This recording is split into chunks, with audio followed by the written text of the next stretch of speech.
নমস্কার প্রিয় বন্ধুরা, আশা করি সবাই খুব ভালো আছো।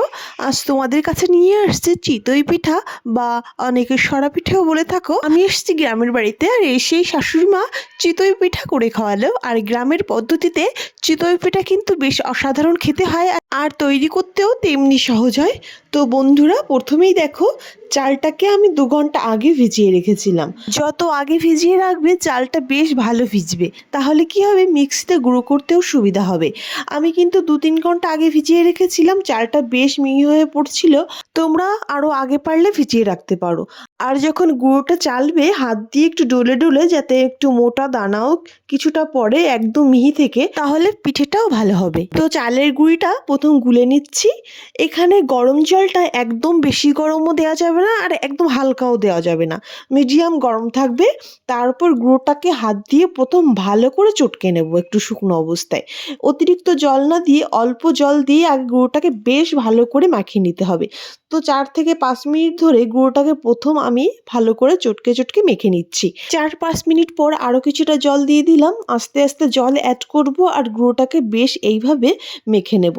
তোমরা যদি এখানে বেশি গরম জল অ্যাড করো, তাহলে এখানেই কিন্তু গুঁড়োটা সিদ্ধ হয়ে যাবে, আর পিঠেটা কিন্তু ভালো হবে না। ব্যাটারটা কিন্তু নরম হয়ে আসছে, ঠিক এইভাবে গুলে নিতে হবে। তারপর দিয়ে দিলাম পরিমাণ মতো লবণ দিয়ে আরও একবার ভালো করে মিশিয়ে নিলাম।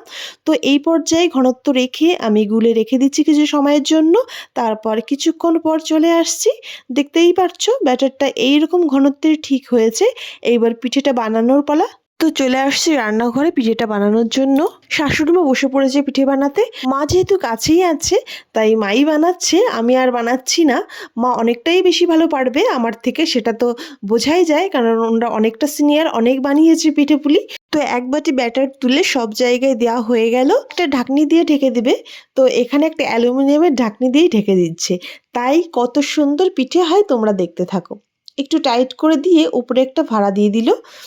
আগে একটা মাটির ঢাকনি ছিল, কিন্তু সেটাই না ভালো পিঠে হচ্ছিল না, তাই ওটা বাদ দিয়ে এটা দিয়ে ঢেকেই পিঠেটা করা হচ্ছে। তো দেখো, উপর দিয়ে ধোঁয়া উঠছে, মানে পিঠেটা হয়ে গেছে। ঢাকনি তুলে নিয়েছে। পিঠেগুলো কিন্তু বেশ ভালো হয়েছে।